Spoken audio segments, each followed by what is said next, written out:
Alright, my dudes. Today we are going to be discussing a topic that's near and dear to all of our hearts: white privilege.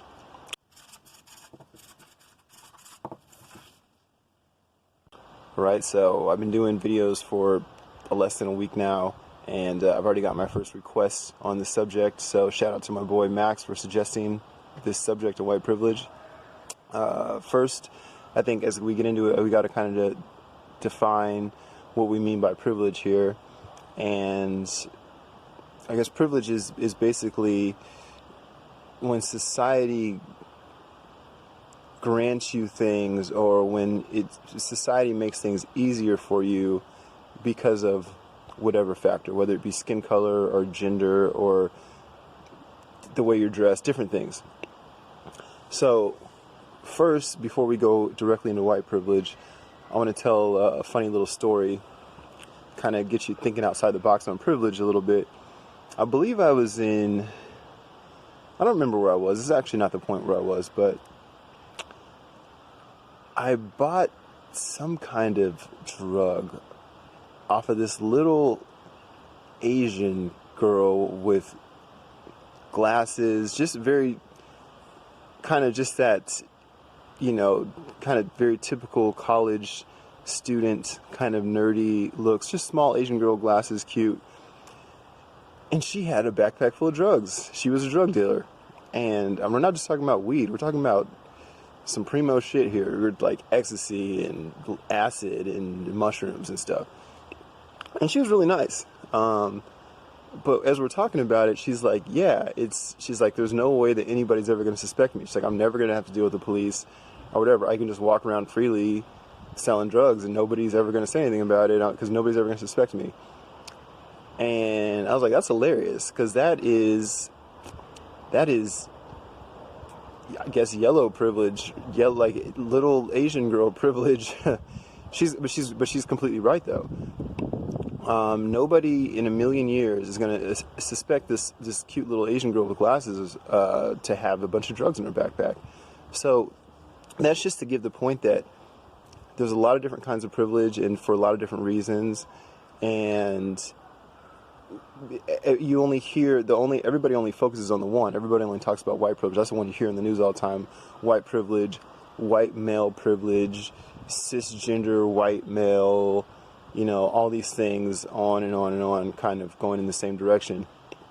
So to start things off, the question, is white privilege a thing? The short answer is yes.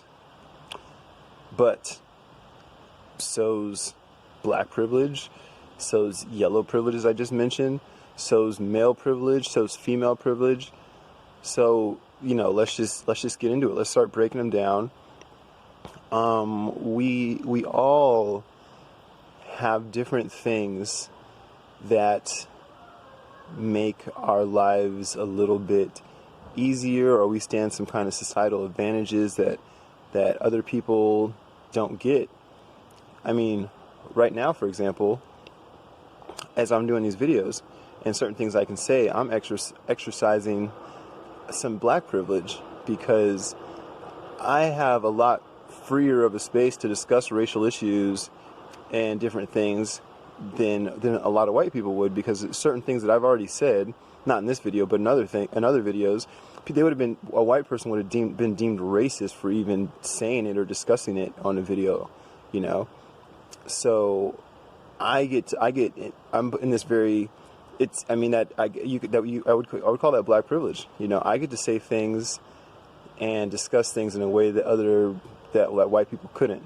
So this is one example. The funniest thing, in regards to this, is these really serious, progressive, aggressive feminist, white liberal women, the types. They're always railing on about white men and always just like they want to burn it all down. They're like, fuck the world, fuck everybody, especially white men. And they always go after white men. They don't hate them, but they're always like, whoa, you shut your mouth, you white male privileged piece of shit. And I realized, okay, they go after white men so much because in the levels of identity politics, that's the only one that's above them, right? So they're like, well, if I'm going to complain about somebody, it has to be the one that's above me. So they just pick on white guys all the time because it's like, it's really funny because one of these types of women will start to debate with me, and I'll make a point or make a joke or something, and they want to criticize me and they want to go into their little rhetoric, but they don't know where we are on the level of identity politics, because they're like, well, you know, I'm a white woman, but he's a black guy. I don't really know which ones. So they like really want to say something. They're like, and it's hilarious to me to watch them struggle, trying to deal with how to respond to me. And that's the problem with identity politics, guys. It's like, it's silly to be like, oh, I can say this to you because of where we are on the rating scale or whatever. I mean, that's just dumb.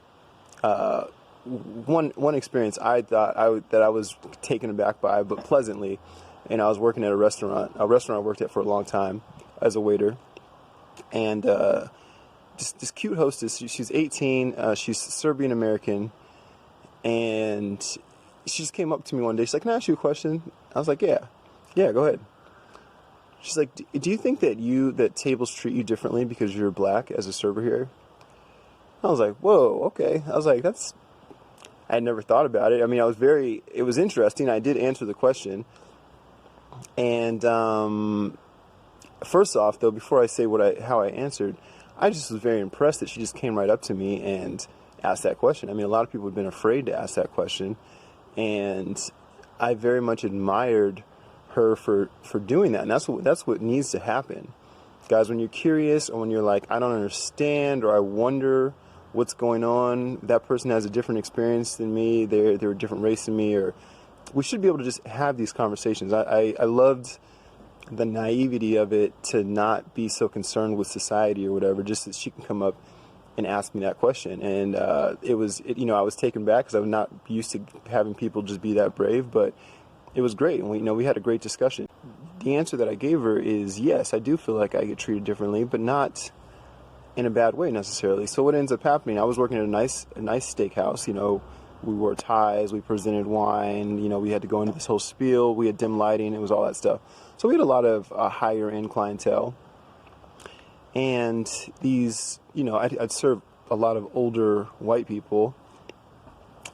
And the thing is, like, people have these prejudices in their minds, which we can't control, if I see an old white guy with the Make America Great Again hat on, I have a certain perception of who that guy is in my mind before I've even spoken to him.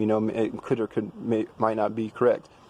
So I think that happens as well. Older white people, they see a black guy and, they think whatever they think. So as I come up to tables, I think whatever their expectation of me is I usually far exceed that, because they have whatever their perception is from the news channel they watch or whatever. And then I come up and I'm like, oh, hey, how you doing, folks? Could I interest you in a bottle of wine this evening? And I start going into talking about wine, and they're like, oh, shit, who's this guy? So I think the bar for me as I approach a table in these certain situations was set lower. So, and then I, shot way above that. So it was easier for me to really impress people, as opposed to my white colleagues that come up with they're white, they have nice haircuts, whatever, and then the older couple's just kind of like, whatever, here's just another white guy, they don't really care. But me as a black guy, they don't expect me in that to see me in that capacity talking like that, so they're like, oh wow, this guy. So yeah, that was an interesting question that she asked me, something I hadn't really thought about, and it was a great conversation that ensued.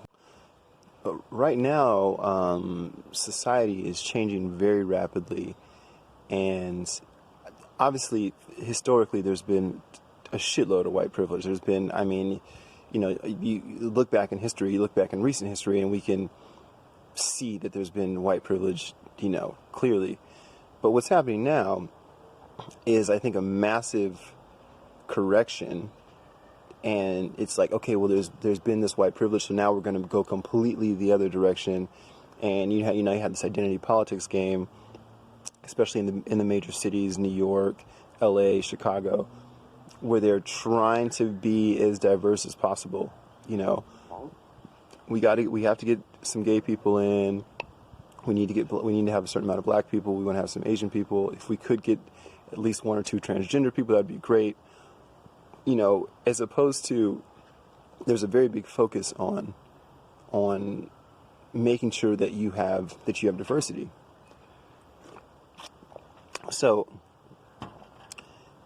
if you go in for a job interview, and people on the left hate to hear this, they think that this is all inaccurate and blah blah. But if you go in for a job interview nowadays, if you're in New York and it's some business, some whatever suit and tie type office job, and you have a white man and a black woman, and they're both really similar qualifications, there's a very, very good chance that black woman will get that job over that white man, because there's probably already plenty of white guys working there. They're like, oh shit, this is great. Black woman, like, that makes us look great. Okay, so this white privilege idea is actually rapidly decreasing in our society, in our current political climate. The biggest place where white privilege is still very much a thing is dealing with the police. Okay, so I mentioned this in my last video, but police definitely stereotype, like I said, for a lot of different reasons, but one of the reasons is definitely racial. You know, if I take myself and then another guy my age, and he's white, and we just track over the course of, you know, we look back at our history from 20 to 30, if he had a similar lifestyle to me, I would have had far, far, far more police interaction than he did. So, and my police interaction probably would have been more negative as well. So this is the biggest area where I still see the most white privilege in the United States. I mean, and here's a thing that people like to bring up when they're talking about white privilege. They say, oh, well, you know, these black people, they grow up in the hood, they don't have a father at home, and there's all this, there's systemic oppression and all these different things, and, you know, they have bad factors in their lives, and these white people grow up in the suburbs. And okay, what you're talking about now is not just about race. Okay, this is a completely different deal, because you're talking about socioeconomic factors. Okay, if we're going to talk about just strictly racial privilege, white privilege, you have to take like a white person and a black person that both grew up in the same conditions.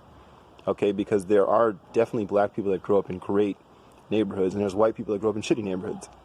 Okay, and it's going to be really silly let's compare it to TV families, right? You have the Bankses from Fresh Prince of Bel-Air. You know, they grow up in Bel Air, California, in this mansion. And then you have the family from Malcolm in the Middle. Okay?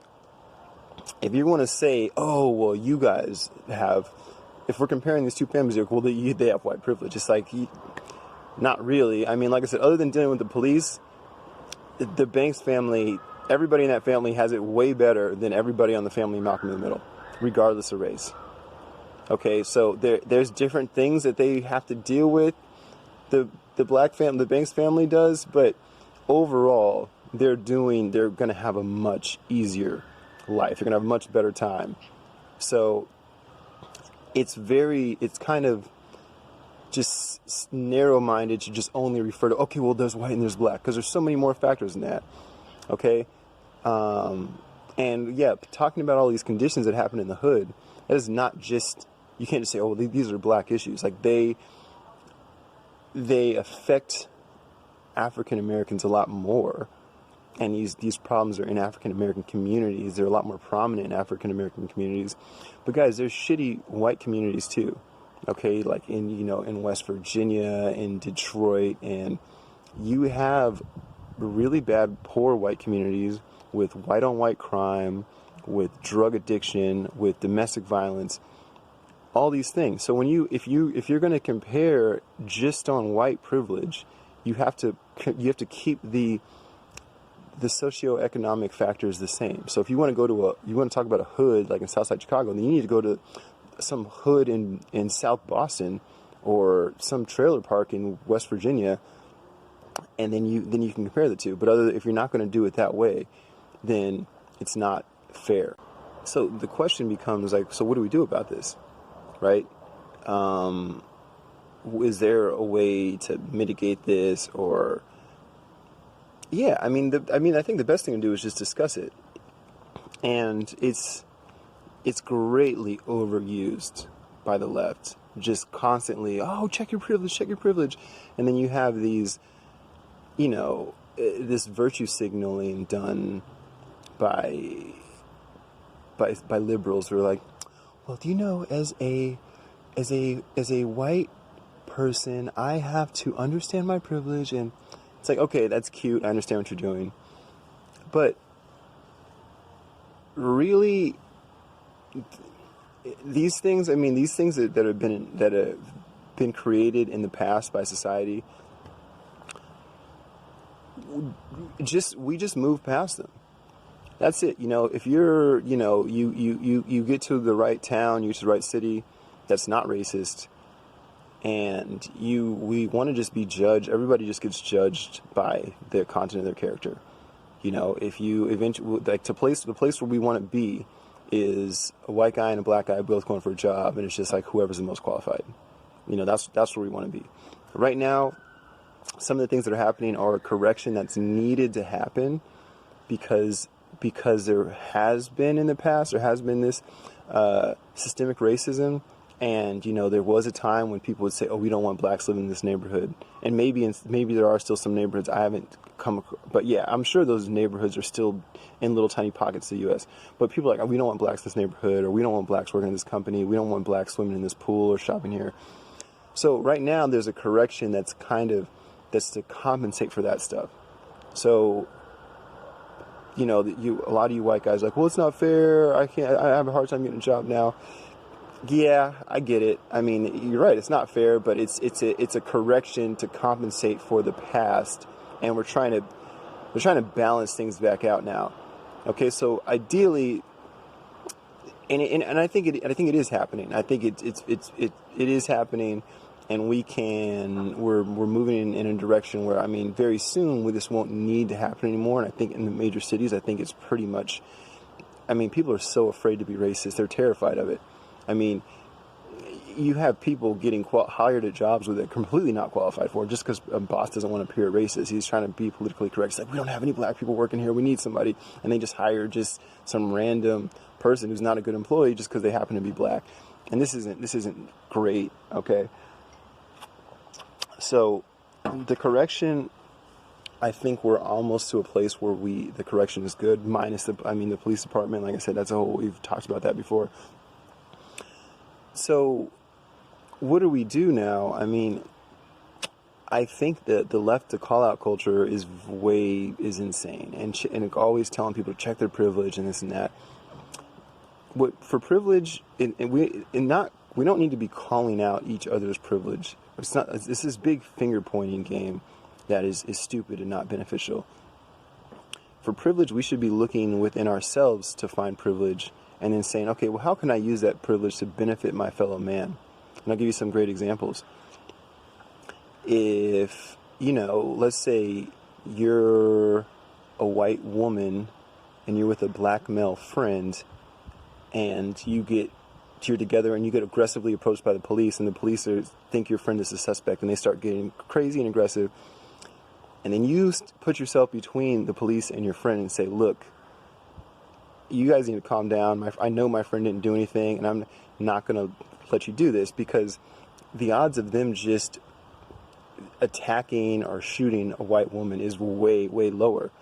So you're using a privilege that you have of being, and if you have an Asian girl with you, put her in front of everybody, because nobody's fucking with an Asian girl. Like that's going to make the news, and everybody's going down for that. That they don't want that kind of noise. So these are the kind of things, guys. I've had friends offer me, we're leaving work late at night, and maybe it's my car, and they'll step in and say, hey, do you want, it's a white friend, they're like, hey, do you want me to drive? I have probably a lower chance of getting pulled over. which is true. And I'm like, yeah, cool. And these are kind of things that we can do, right? You know, if you're on a road trip with your buddy, if I'm on a road trip with my buddy and we get to some small podunk town in Mississippi and we decide to go to a bar, you know, maybe we'll send my white friend in first. Like, be like, okay, you walk in front to kind of disarm the situation a little bit. You know, these are little things where we just recognize, okay, there's certain things that are going to be better for you. There's certain things that are going to be better for me. And you know, like, a way I can help, you know, I'll get messages from my white conservative friends that'll say, hey, you know, these are some things that are on my mind. I'm afraid to say this. I don't want to appear racist. Like, what do you think? And then I can use what's developing to be, I guess, a platform to then discuss it. So I'm using my black privilege to discuss things that other people don't feel comfortable discussing. So we just need to get to a point when we just all recognize, okay, I have something that other people don't. I have a little bit of an advantage in this way. It's not to be pointing out like, oh, you're white, you have this, that's not fair.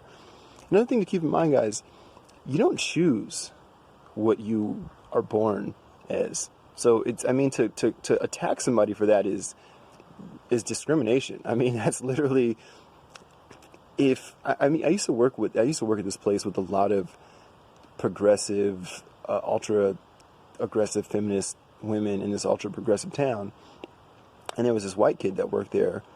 This guy, he was like 19, you know, good looking white dude, athlete, just like your all American blonde kind of guy or whatever. Nice guy, real nice guy.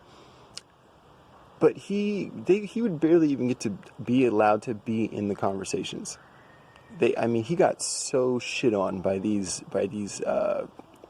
woke progressives, and he would be like, well, actually, I think this, and they'd be like, shut up, white boy. This is white women talking to him, by the way, like, oh, what do you know? Why don't you go back to your rich parents and blah blah. Like, Jesus, okay, is that how we talk to people now? And he did, like, he wasn't rude. He didn't. He just eventually just kind of just stopped even talking. That's really not fair. We have to keep in mind that people don't choose the circumstances they're born in. Right, just like a person, you know, a black kid that's born in the ghetto and would just, you know, dad's not around, his mom's doing drugs, whatever. He didn't choose that life. And a white kid that's born in the suburbs, both parents at home, $3 million house, he didn't choose that life either. Okay, so before you want to let's judge somebody on their character. Let's not just say, well, you're a piece of shit because your life is easy. There's this thing that's kind of happened with the left where anybody that's doing well, they just hate. Or anybody that has privilege, they hate a person because they have privilege, and you can't control that. It's like, well, you're a white man, so fuck you, because your life is easy. It's like, first of all, being a white man doesn't just make your life easy. You can say it makes it easier in certain senses, but there's a lot of white dudes. Look at your boy Stephen Avery from Making a Murderer. He's a white man. Didn't work out so well. Okay, so there's a lot of white dudes that have a lot of problems. Okay, they deal with a lot of different kinds of shit. So you can't just attack a person just because you're a white man. So you're like, they didn't choose to be a man, they didn't choose to be white. So let's kind of just cut all that, like just attacking a person. That is sexism. That is racism. I don't buy into this whole, well, you can't be racist against white people because they're a higher whatever. My definition of racism is if you dislike a person or treat a person differently because of their skin color, that is racism. I don't know about the whole hierarchy or whatever. I don't really care about that. I don't really buy into it. But just keep in mind that people can't choose that. All right, so before you just start calling people out on things everybody has done it. I'm sure at some point. We're in high school. You know, the kid with the rich parents. You know, he shows up to school on his 16th birthday. He's got a brand new car, and everybody's like, "Fuck this kid." What's he supposed to do? Just denounce his family and his money and just go live in the street in a tent, and then so everybody likes him? You know, let's stop just judging people because they have it good, you know, and the people that do have it good, you know, use your advantages for good, you know. If your parents are rich and they give you a bunch of money, and then you have friends that are kind of poor, be like, hey guys, when we go out, let me just take care of lunch. You guys know I got it. And then like if you guys and then you guys go to the hood with your rich friend, and you tell your rich, and you start giving your rich friend pointers like, hey man, don't wear those shoes. Let's do this. You guys we look out for each other. We all have different advantages, and just use those advantages to help other people. And we look out for each other, stop calling each other out. And as far as privilege goes, just look for it within yourself. And yeah, like I said, just use it to help. And that's all I got.